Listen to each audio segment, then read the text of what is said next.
They expected the Vampire King to reject the burn-scarred single mom. Instead, he held her hand. Villagers spoke in hushed tones of the chained beast in the dungeons below the royal castle, a creature of fire and shadow, whose roar could shake the walls of the city and whose eyes glowed like dying embers. For centuries, kings and queens had feared him, yet no ruler had the courage to claim him, for legend said he was cursed, bound to fury and darkness that could not be tamed. Princess Alara moved quietly through the castle corridors, her cloak brushing against cold stone.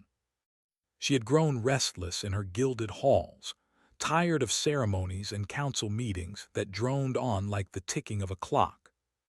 Tonight the world outside called to her, the wind that carried the scent of snow and pine, the distant howl of wolves, and the low hum of stories about the chained beast below. Most of the court feared him. Guards told tales of villages razed by his strength, of knights who had entered the dungeons and never returned. Even the bravest soldiers avoided the lower halls at night. But for Alara, curiosity burned brighter than fear. She had heard whispers of something more, the idea that beneath the fury and scars, there might still be a man trapped in the shadow of the curse. Her boots made no sound against the polished floors as she approached the stairwell leading to the dungeons. The air grew colder with each step, and the flickering torchlight cast long, trembling shadows on the walls. She reached the iron doors at the bottom of the stairs, doors blackened with age and etched with protective runes. Even the guards refused to open them without the king's command. Yet she had a key, a small, delicate thing given to her by her mother before she had passed, a mother who had whispered secrets of courage and wisdom into her ear. With trembling fingers, Alara inserted the key and turned it. The heavy doors groaned and slowly swung open. The dungeons were darker than she had imagined. Chains clinked faintly in the distance, and a low, almost sorrowful growl vibrated through the stone. Her eyes adjusted to the dim light and she saw him. He was enormous, even in chains. Muscles rippled beneath fur and scars, and his amber eyes burned with a mix of fury and pain. The chains that bound him were thick and etched with protective runes to contain his strength. He did not move at first, only regarded her with a piercing gaze, a storm of rage and curiosity swirling in his eyes. You're not afraid," he said, his voice low, rough, and surprisingly human. Alara shook her head. I wanted to see you," she admitted, her voice barely above a whisper. "I wanted to know the truth." The beast's gaze softened just slightly, as if surprised by her words. He had been surrounded by fear his entire life, treated as a weapon or a monster, never as a being with thoughts and feelings. Few had dared to speak to him as a person. "Most come with torches or swords," he said, his tone laced with sarcasm. "They come to gawk or to die. You are neither." Alara stepped closer, careful to show no fear. "I want to understand, that is all." The beast studied her, measuring her intentions. Slowly, he lowered his head, letting her see the scars that ran across his face and chest. "Curiosity can be dangerous," he said. "It can get people killed." "I am willing to take the risk," she replied, meeting his eyes. Their conversation was interrupted by a sudden disturbance in the castle above. Shouts echoed through the stone corridors, followed by the heavy beat of boots on stairs. Alara turned to see guards rushing past her, their faces pale with panic. At the head of the crowd walked a man whose presence silenced all, the Alpha King, Kalen. He was immense, not only in height but in aura. His shoulders were broad, his gaze sharp like storm clouds, and his presence demanded attention without a word. For a moment, even the beast in chains paused, amber eyes flicking toward this towering figure who exuded calm authority.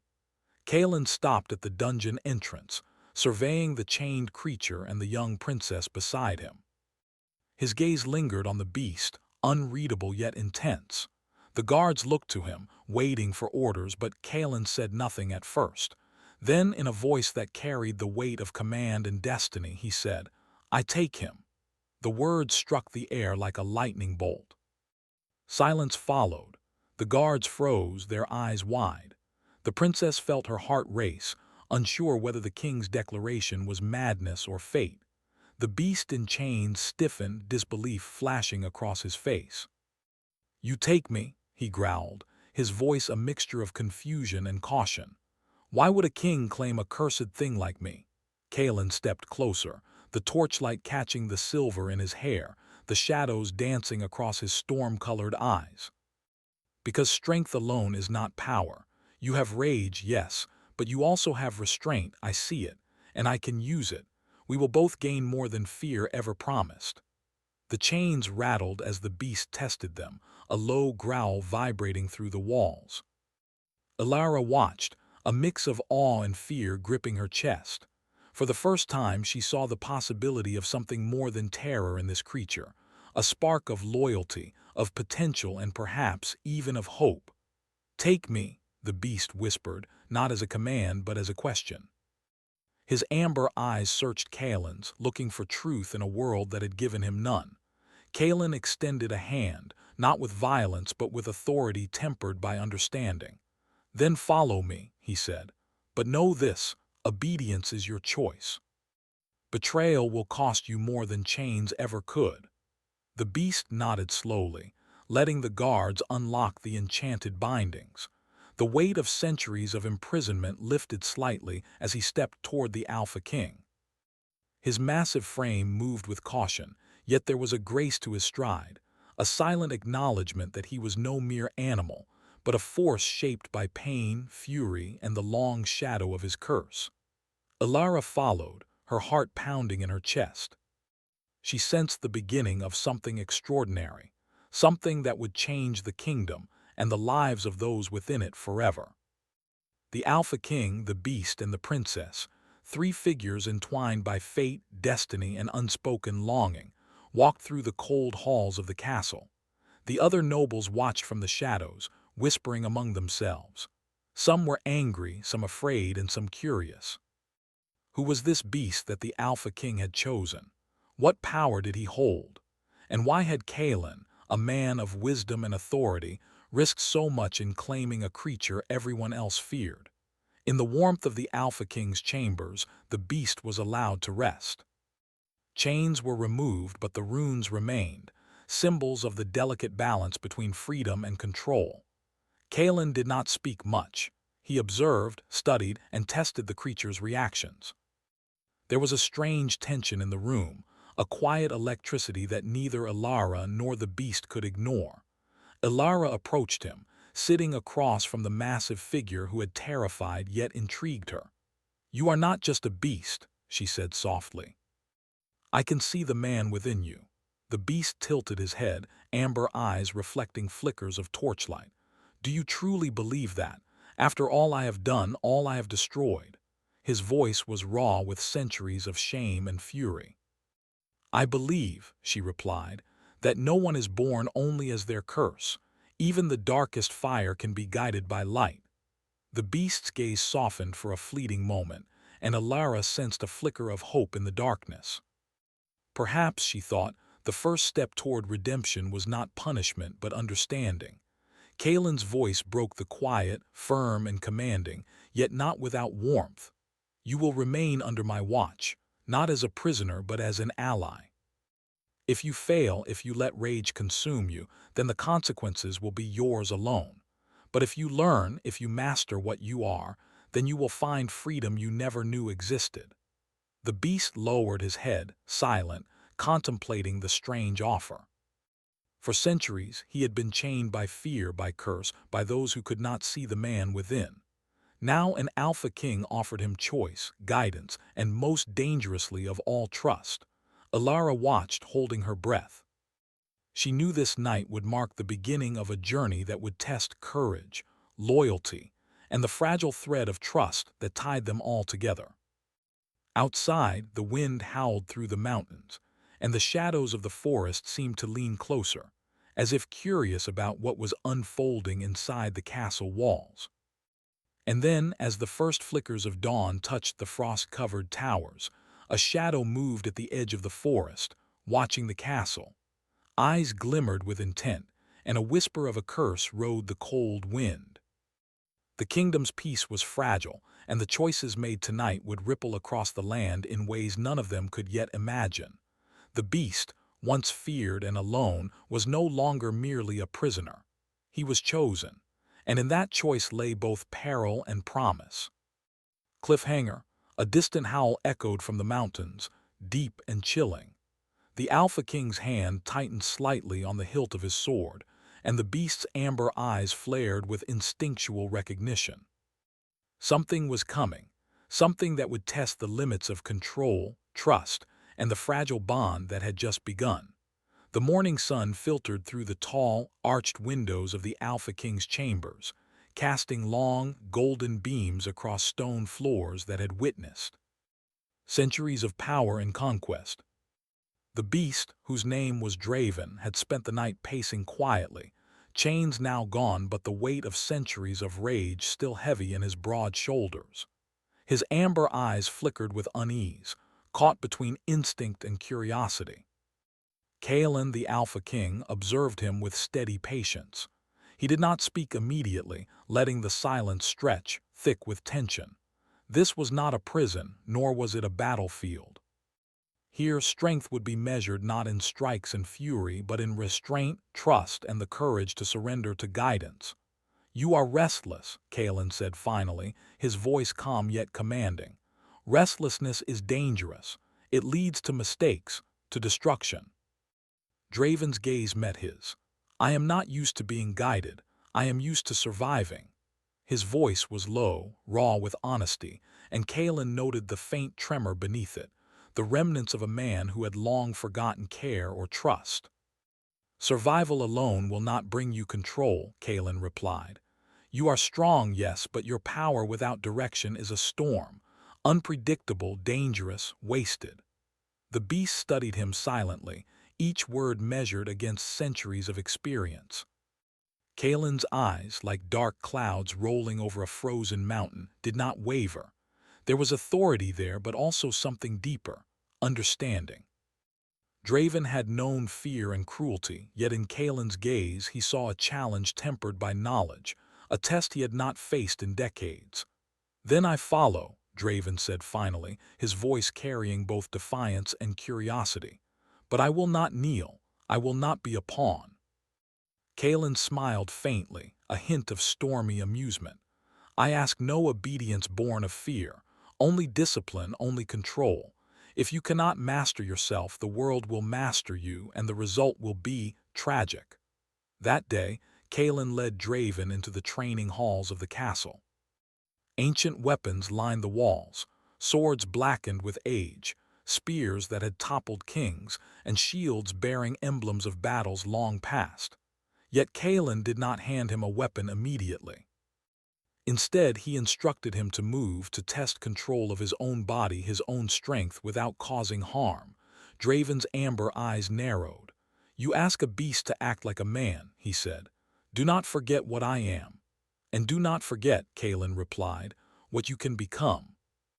Hours passed, filled with tense exercises, the clang of metal and the quiet hum of focus. Ilara, ever curious and increasingly drawn to the beast, observed from the balcony above. She had insisted on watching, though Kaelin's initial hesitation had been firm.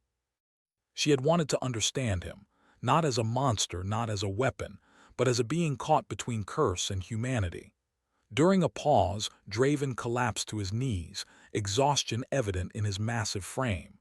His chest heaved, his golden eyes dimmed with the weight of struggle. "I do not know if I can," he admitted. "This discipline, it is foreign to me."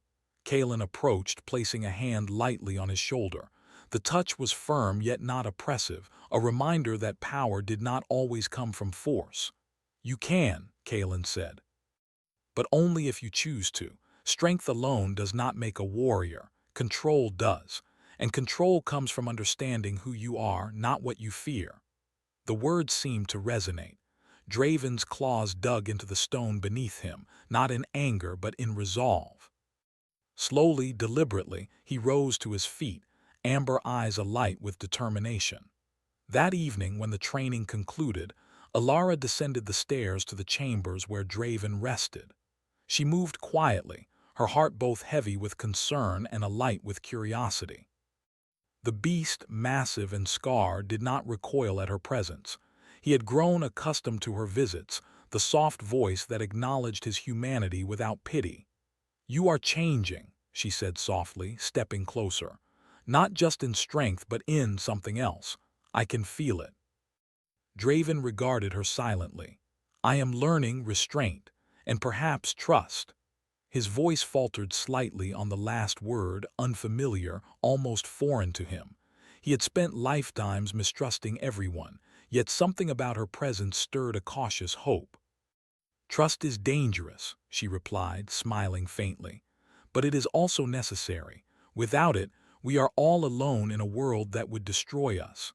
Their conversation was interrupted by a sudden commotion outside the castle walls. The guards rushed through the hallways, tension in their movements, their faces pale with fear. Kaelin's storm-colored eyes narrowed and Draven instinctively stepped closer, muscles tensing, sensing danger. A messenger arrived, breathless and wide-eyed. "Your Majesty, a figure has been seen at the northern pass, cloaked in shadows. They claim knowledge of the beast's curse and intentions to reclaim him." Kaelin's jaw tightened. "Prepare the defenses," he ordered, "and bring the creature to the outer hall. I will see who dares come uninvited into Veloria." Draven's amber eyes flared with instinctual recognition, the hairs along his spine rising. "I know this one," he said quietly. "This shadow, it comes from my past. It carries the curse, the danger, everything I have tried to leave behind." Alara's hand brushed his arm in a gesture of support. "Then we face it together," she said softly. "You are not alone."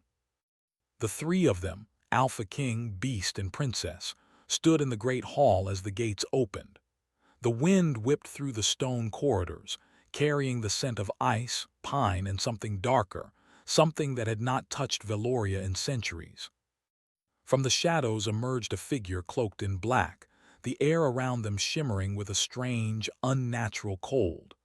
The castle guards shifted nervously, swords drawn, but Kaelin did not flinch. His eyes met the figure's, calculating, unwavering. Draven growled low in his throat, muscles coiled, yet he did not charge. The past was here, but so was choice. "You," Kaelin said, voice calm yet sharp, "have crossed into my kingdom uninvited. Speak your purpose or leave or face the consequences." The figure's hood fell back slightly, revealing a face pale and twisted by dark magic, eyes glinting like shards of obsidian.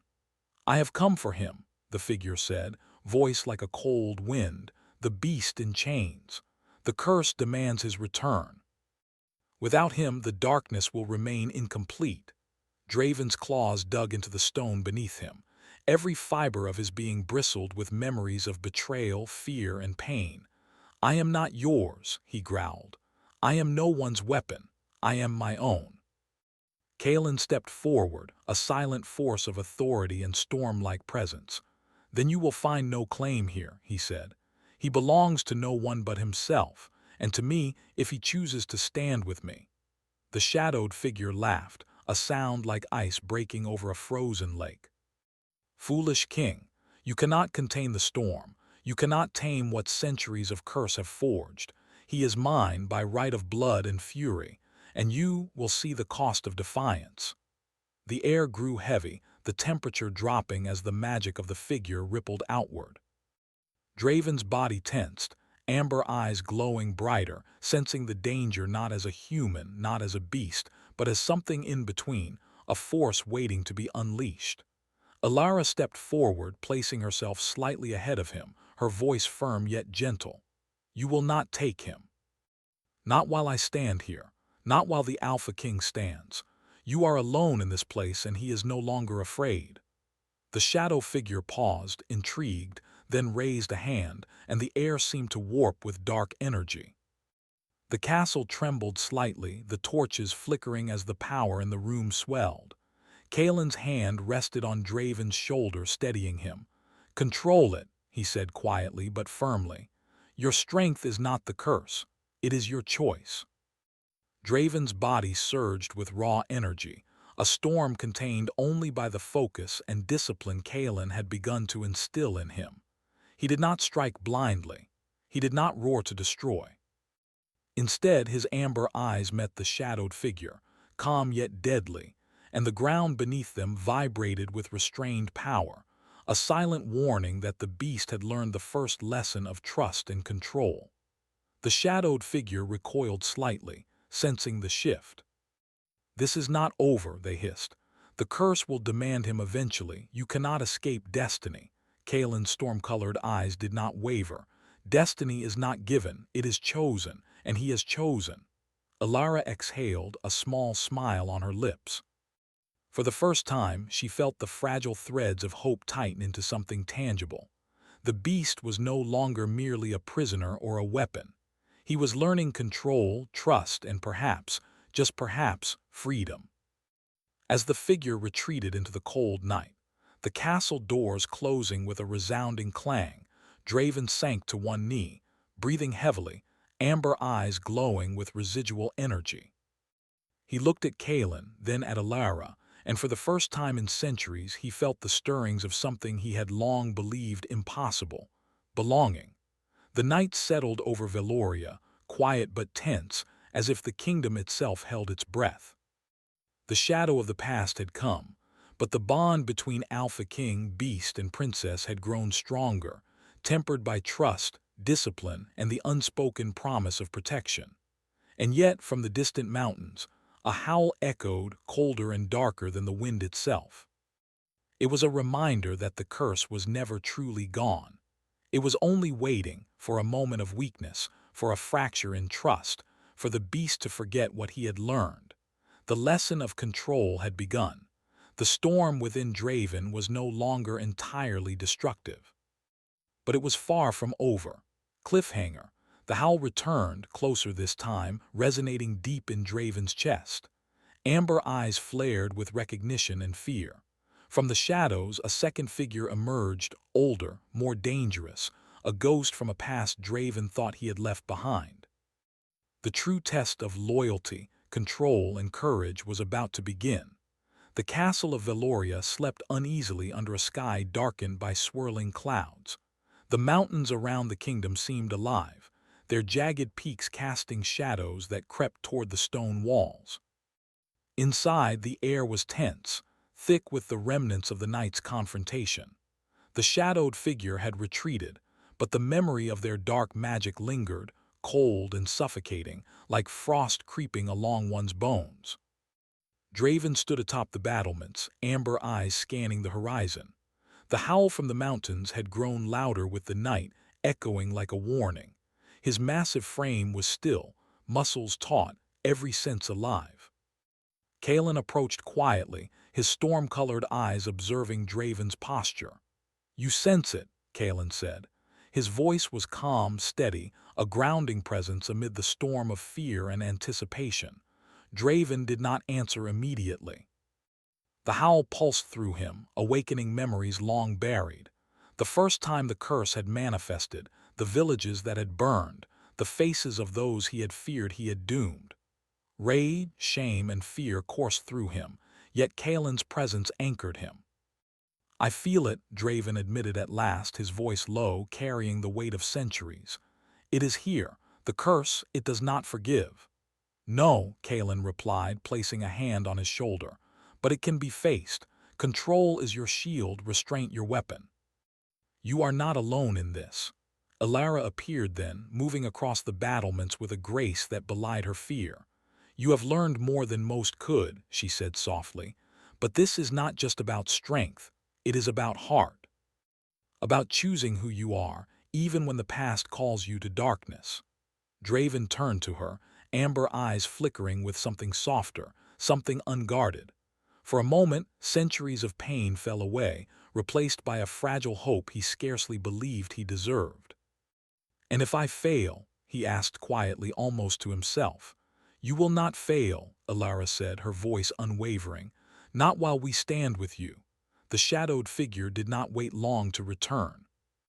Under the cover of a storm that rattled the castle windows and whipped the snow into swirling torrents, the dark sorcerer arrived at the castle gates once more. This time, they were not alone. Figures of shadow, humanoid yet distorted by dark magic, flanked them, a silent army forged from nightmare. The alarm bells rang, echoing through the castle. Guards rushed to defend the gates, but Kalen raised a hand, and the soldiers froze. His eyes were locked on the figure, a silent command of discipline and control. Draven stepped forward, massive and imposing, amber eyes ablaze. "I will face them," he said. The restraint in his voice surprised even him. In the past, he would have attacked blindly, leaving destruction in his wake. But now, under Kalen's guidance, he was something more, a force measured and dangerous, a storm contained. "Good," Kalen said, "but you will not face this alone." Alara stepped beside him, her presence a calm light against the rising darkness. Together, they represented balance, strength tempered by discipline and fury tempered by empathy. The shadowed sorcerer raised their staff, and the air seemed to thicken, heavy with dark magic. "You cannot escape destiny," the sorcerer hissed. "The curse is eternal, the beast belongs to me." Draven's amber eyes narrowed. "I belong to no one," he growled. "And I am no longer a beast to fear, I am more." With that, the battle began. The sorcerer's magic struck first, jagged bolts of black energy racing toward the castle walls.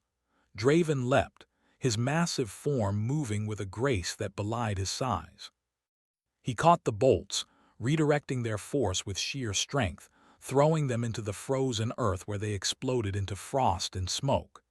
Kalen moved with him, commanding the soldiers, guiding their strikes with precision. The castle became a battlefield, yet it was also a stage of control and strategy. No one moved recklessly. Every action was deliberate. Draven felt the pull of the curse within him, a fire that had been restrained for decades, threatening to explode. Memories of rage, betrayal, and endless violence surged like a tidal wave. He clenched his fists, amber eyes flaring. "I will not let it control me," he whispered, more to himself than anyone else. Alara moved closer, her hand brushing his arm. The touch was small, almost a whisper, yet it carried a power of its own, a reminder that he was not alone, that strength could coexist with compassion. "Control it," she said softly. "You are stronger than it. We are here." The sorcerer's minions advanced, humanoid shadows with twisted limbs and glowing eyes. Draven met them head-on, every strike precise, every movement controlled. The rage inside him was no longer blind, it was focused, channeled into protection, into defense of those who had chosen to stand with him. Kalen's sword clashed against the sorcerer's staff, sparks flying. The sound of metal against magic echoed through the halls, a symphony of fury and control. He moved with authority, guiding Draven and the soldiers, ensuring that every action was coordinated, every strike purposeful. The battle reached its height when the sorcerer unleashed a surge of dark energy directly at the castle's core. Draven stepped forward, placing himself between the sorcerer and the ancient stone walls. The energy struck him, and for a moment his amber eyes blazed with uncontrolled fury. But then he remembered Kalen's words, Alara's presence, and the discipline he had learned. Slowly, he channeled the force through his body, redirecting it harmlessly into the frozen ground. The sorcerer recoiled in shock. "Impossible," they hissed. You are not the beast I remember." Draven's voice was steady, calm, yet carrying the weight of centuries. "I am not your pawn, I am myself, and I will protect what is mine." Alara moved to his side, her presence grounding him, reminding him of the humanity within the beast. Together, they formed a bond that the sorcerer could not break, a connection forged in trust, courage, and understanding. Kalen delivered the final blow to the sorcerer's staff, shattering it with a strike that echoed through the mountains. The dark magic dissipated, the shadows dissolved, and the storm outside began to calm. The sorcerer fell to their knees, defeated but not destroyed, their eyes filled with rage and disbelief. "This is not over," they whispered. "The curse, it will return, and when it does, you will see the true fury of the beast." Draven stood tall, chest heaving, amber eyes glowing with controlled fire. He had faced the curse, faced the darkness of his past, and for the first time he had not been consumed by it. Kalen approached, placing a hand on his shoulder. "You have done well," he said. "But remember this, the test is never truly over. Power and control are a balance, and balance is a choice you must make every day." Alara stepped forward, her eyes shining with pride and relief. "You are more than anyone feared," she said softly, "and you are not alone anymore." Never alone. Draven looked at both of them, the Alpha King and the princess who had dared to see the man within the beast. For the first time in centuries, he felt something he had long believed impossible: hope. Yet even in that moment of triumph, a whisper of the past lingered. From the mountains, a shadow moved, silent and patient, watching the castle, waiting for the next opportunity. The curse had not been destroyed, only confronted. And Draven knew, deep in his chest, that the true test of strength, trust, and control was far from over. As the first rays of dawn touched the frost-covered towers, Draven, Kalen, and Alara stood together atop the battlements. The kingdom was safe for now, but the shadow of destiny, of curse, and of power loomed large. They had survived the first storm, yet they all sensed the gathering of another, a challenge that would test the limits of their bond, their courage, and the fragile trust that had begun to form. Draven's amber eyes met Kalen's storm-colored gaze. In silence, they communicated a promise: to face whatever came together, to guard the kingdom, and to protect one another no matter the cost. Alara stepped between them, her hand brushing both of theirs, a symbol of unity and hope. "Together," she whispered. "No matter what comes." The wind howled from the mountains again, colder and darker than before. It carried a promise, a warning, a whisper of things yet to come. Draven felt it deep in his chest, the familiar stirrings of the curse, yet tempered now by control, trust, and the bond that had formed. The night was over, but the shadows of destiny were far from gone. And as the sun rose over Veloria, painting the snow-capped mountains with gold and fire, the kingdom held its breath, waiting for the next challenge, the next test, the next storm. Cliffhanger, from the distant peaks, a figure emerged, cloaked in shadow, carrying a power older and darker than Veloria itself. Its gaze locked on Draven, amber eyes meeting storm-colored eyes across the valley. The true fury of the curse was coming, and nothing would be the same again. The kingdom of Veloria lay under a sky of gray clouds, restless with the threat of the past returning. The air smelled of snow and stone, with a tension that hummed like a living thing. Draven stood atop the battlements, massive forms silhouetted against the rising storm. Amber eyes scanned the distant peaks where a shadowed figure had emerged, cloaked in darkness, carrying a power older than any living memory. The curse was coming not as a whisper but as a storm. Kalen stepped beside him, tall and commanding, his storm-colored eyes calm yet alert. "This is the moment you have trained for," he said. "The balance between fury and control, between strength and restraint, it will be tested fully. Remember, you are not alone." Alara followed, her presence steadying both of them. "We face it together," she said softly. "Whatever comes, we are united." Her voice carried warmth, courage, and an unspoken trust that grounded Draven's raging heart. From the mountains, the shadowed figure advanced, followed by an army of darkness, twisted silhouettes that moved like smoke over the snow. Their leader raised hands and the air trembled, thick with magic that sought to corrupt and destroy. Draven inhaled deeply, amber eyes flaring. The fire of the curse surged within him, but this time he remembered Kalen's teachings. Rage would not control him. Fury would not blind him. Instead, he channeled the energy, focusing it, shaping it into a weapon of protection rather than destruction.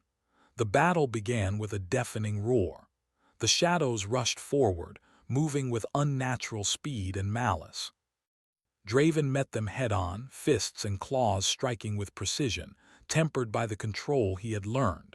No civilian was harmed, no stone left broken beyond what was necessary. Every movement carried purpose.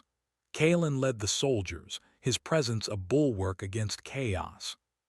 He guided Draven when needed, allowing him freedom where strength was required, restraint where power could falter.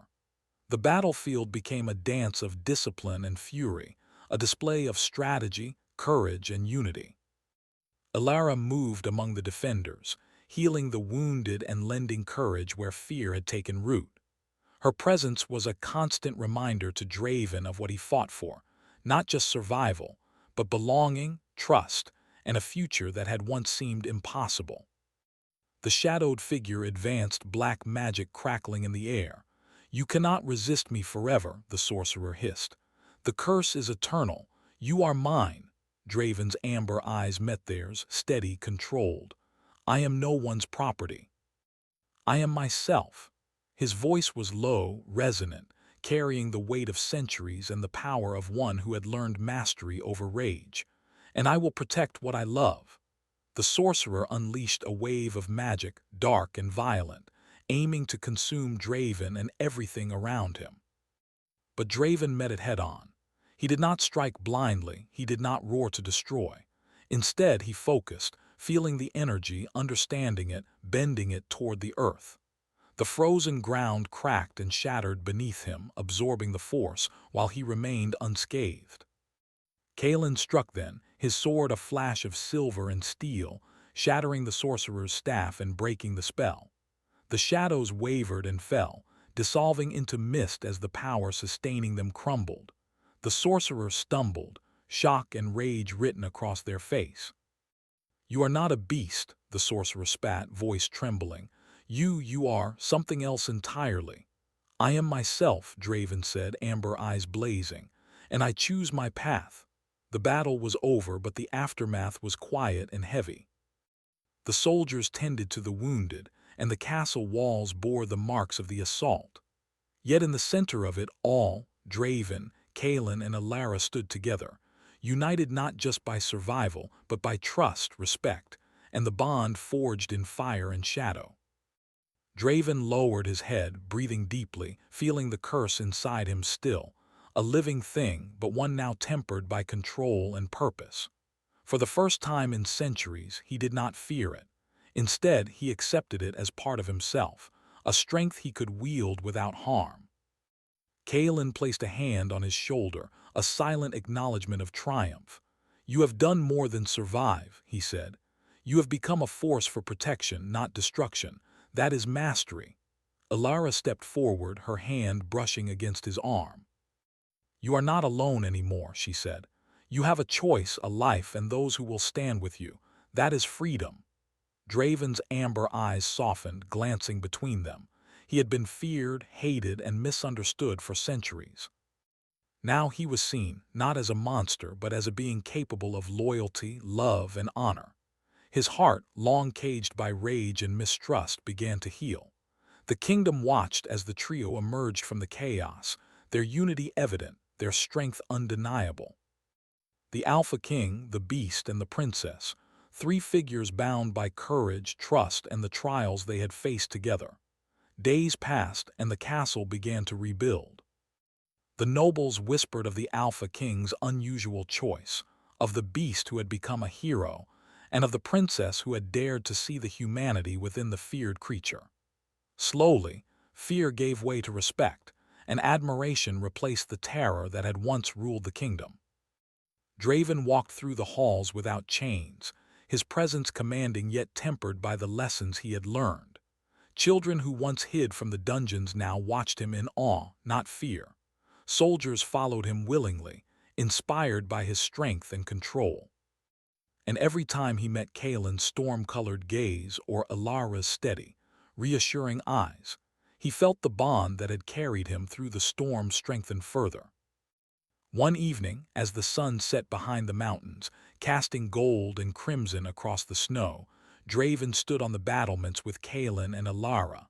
The wind was cold, but it no longer carried the weight of fear or curses. It was fresh, carrying a sense of renewal and promise. "The curse is not gone," Draven said quietly, amber eyes scanning the horizon. "But it is no longer my master. It is a part of me I can control." Kaelin nodded. "And control is power. Mastery over oneself is greater than mastery over any enemy." Alara stepped closer, her hand resting lightly on Draven's arm. "You have chosen to protect, to trust, and to belong. That is far greater than fear or curse ever was." Draven looked at them both, a rare, small smile touching his lips. For the first time he felt hope, true, unshakable hope. He had faced centuries of rage, darkness, and despair. He had been a beast in chains, feared and shunned. And now he had chosen a path of redemption, trust, and unity. The castle gates opened that evening, welcoming travelers, allies, and citizens returning to a kingdom that had survived not just the threat of a curse, but the fear of misunderstanding. Draven walked among them, not as a monster, not as a tool of war, but as a protector and a symbol of courage. Kaelin placed a hand on his shoulder once more. "You have redeemed more than yourself. You have redeemed what it means to be powerful, to be trusted, and to be seen as more than fear." Alara smiled, stepping between them. "And we are together now," she said. "All of us. The kingdom, the Alpha King, and the one they once feared as a beast." Draven looked out over the horizon, amber eyes meeting the fading light of the sun. The mountains stood tall, the forest silent yet alive, and the wind whispered through the stone corridors of the castle. For the first time he did not feel the weight of chains, visible or invisible. He was free in a way he had never imagined possible. The night fell softly over Veloria, calm and peaceful, yet alive with possibilities. The shadows of the past remained at the edges, but they no longer held power over him. The bond forged in trust, courage, and understanding would endure, stronger than fear or curse. Kaelin stood beside him, silent, a constant anchor. Alara's hand rested lightly on his arm, a symbol of care, empathy, and the human connection he had long denied himself. Together, they had faced darkness, controlled fury, and embraced trust. Draven's amber eyes met theirs, a silent promise passing between them, that whatever came next they would face it together. The kingdom would survive, the curse would not define him, and the bonds of trust, respect, and love would remain unbroken. The wind shifted again, carrying a whisper from the distant mountains, a faint reminder that challenges would always arise, that darkness could return. But this time, Draven was ready. Not as a beast, not as a prisoner, but as a man who had learned control, courage, and the power of choosing his own destiny. The castle stood firm, the kingdom alive with hope, and Draven, once feared as a beast in chains, now stood as a guardian, a protector, and a symbol of redemption. And as the moon rose over the mountains, casting silver light on the snow-covered towers, the trio, Alpha King, Draven, and Princess Alara, stood together united. The past had shaped them, the curse had tested them, and the future awaited, full of possibility, full of promise, and free of fear. Cliffhanger final image. From the highest tower, Draven's amber eyes caught a flicker of shadow far in the distance, a silent reminder that darkness never fully disappears. But this time, he did not tremble. With Kaelin at his side and Alara's hand in his, he smiled, ready for whatever the future might bring. The beast in chains was gone. In its place stood a warrior, a protector, and a man free at last.